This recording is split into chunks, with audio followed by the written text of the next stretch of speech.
Meeting and getting inked by the living national artist is so unreal. But there's more to Buscalan. Their people and culture are deeply profound. They are worth visiting and learning from. Well, keep on watching if you want to know why. This is True to Mikey, and I welcome you to my channel. Meeting in person and getting inked by Apo Whang-Od herself is my sister-in-law's greatest dream. For her, getting a tattoo from the living legend is like becoming a part of history that the young generations can only read in books in the far future. So, together with her brother, cousin, and my other sister-in-law, we decided to embark on this journey. Early this year, we looked for travel agencies that still accept joiners to go to Buscalan, and we found Gala Iranians, and they link us to Travel Now, Pulube later. We only paid 3,999 per head, and it's all worth it for 3 days and 2 nights. Because they arrange the transportation, requirements like registration fee, guide fee, and environmental fee, as well as homestay in Buscalan and 3 full pack hosted meals, plus unlimited Barako coffee and unlimited rice. Not to mention, our driver and tour guide are both well-mannered, entertaining as well. Ano? Panay kahit ka kasi. And I think the most important is that they are both knowledgeable on the route and the system that Buscalan is following. And they are well known by the community, so we can say that we are on the right hands. We made few stops to have bathroom breaks and eat dinner, but all these stops were super quick because our goal is to arrive as early as possible. Because the very goal of this trip is to get a tattoo from Apo Whang-Od. And as I mentioned a while ago, they are following a system that was created, communicated to the whole community together with the travel agencies. That's why they highly encourage everyone to avoid DIY trips and get a tour guide to avoid confusion and commotion because the tour guides already know what to do and not to do.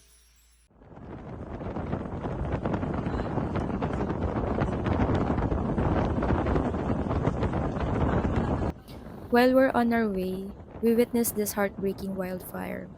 We are unsure if this is intended or not, but we hope it is not.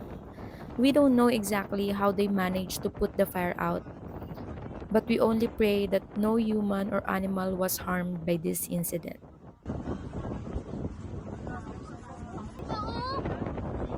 Tingnan mo, Mike. Dadaanan natin to eh. Ayun sa taas natin. Uy, nakita na.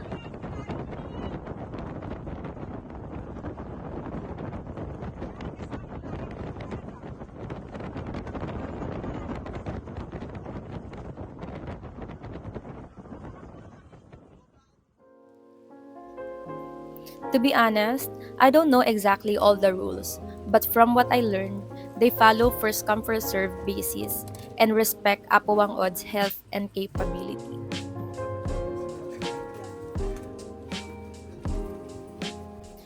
When I say first come first serve, even though your van arrived first, it doesn't mean that you can go directly to Apo Whang-Od because when there's a lot of people, Apo won't be able to do all of them in one day. So if there are people haven't been tattooed on the previous day, they are the priority on the next day.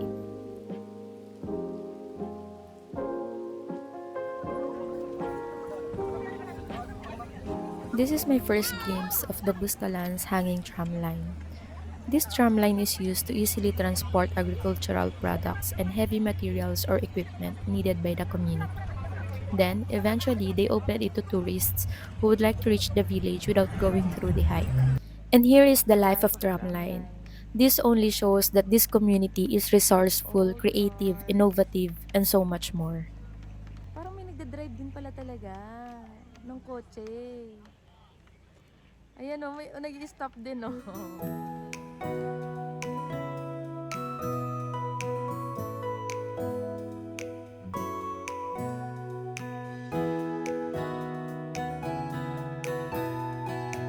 There are people assigned in the village who are responsible on managing the list of visitors. and they only inform the tour guides when it's their turn. So on that moment, we only stayed on our homestay to avoid having many people outside Apo Whang-Od's house and patiently waited for our turn. On the list, we got the 10th spot.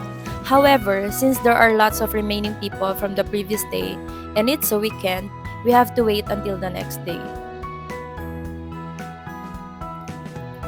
Just to look deeper and understand them better, Buscalan is a remote village located in the mountains of Kalinga. And the people who lives here is the Butbut Tribe, which also speaks Butbut dialect. Before they open their homeland to visitors, their livelihood is mainly farming and crafting of bol or itak. They are actually self-sustaining and known for being territorial. They will protect their people, culture, and livelihood at all costs. As a matter of fact, they are known as headhunters, but that was long been dead since the 1960s.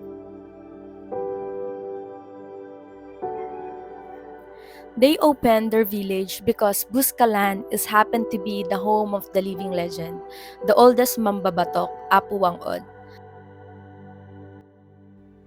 At 107 years old, it is really amazing to witness how she is more than capable in sharing to the world part of their culture through her skills. The Batok tattoos were traditionally made to mark a Butbut member's rite of passage, whether in war or in womanhood. And it was once a dying tradition. Each design means something, and it's an honor to get those tattoos.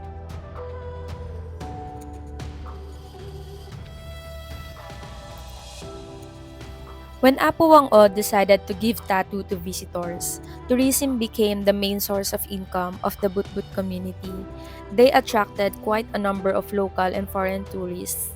You're allowed to get a tattoo from Apo, have an autograph, or picture with her, get complicated designs from the local artist, and they even converted their own homes to homestays for visitors. They offer side trips as well, going to waterfalls, and they also have created a mini bar for visitors to get together at night.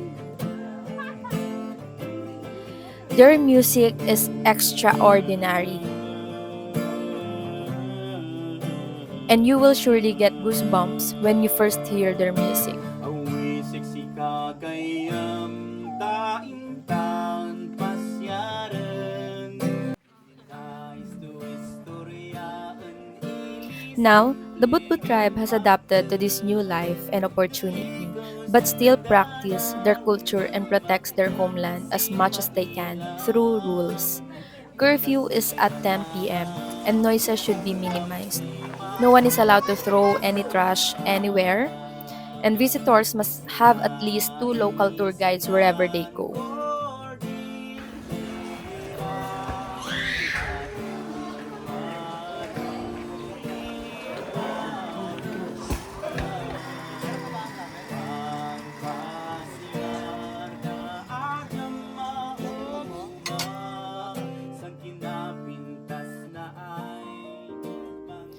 While I am talking to Ate Saling, one of our local tour guides, they share that they don't receive engagement rings nor wedding rings from their husbands. They receive beaded necklace handed down from generation to generation. It is a sacred heirloom for the Kalinga women. While wearing it, it means they are married and not allowed to get separated. So they're not allowed to remove it not until they have to hand it down to their children. All in all, it is a surreal experience. But sadly, most of the people don't really understand how important and how meaningful their traditional way of tattooing. As a visitor, the least we can do is to respect their rules and their culture as much as they do.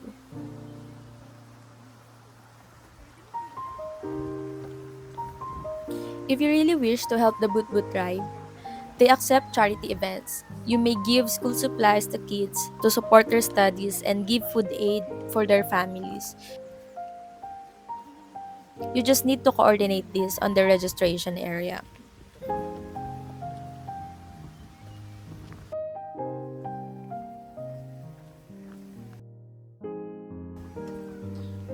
going home, home, home. Apples and bananas. If you like this video, make sure to hit the thumbs up icon and subscribe on this channel for more. Thank you for watching and see you on my next one.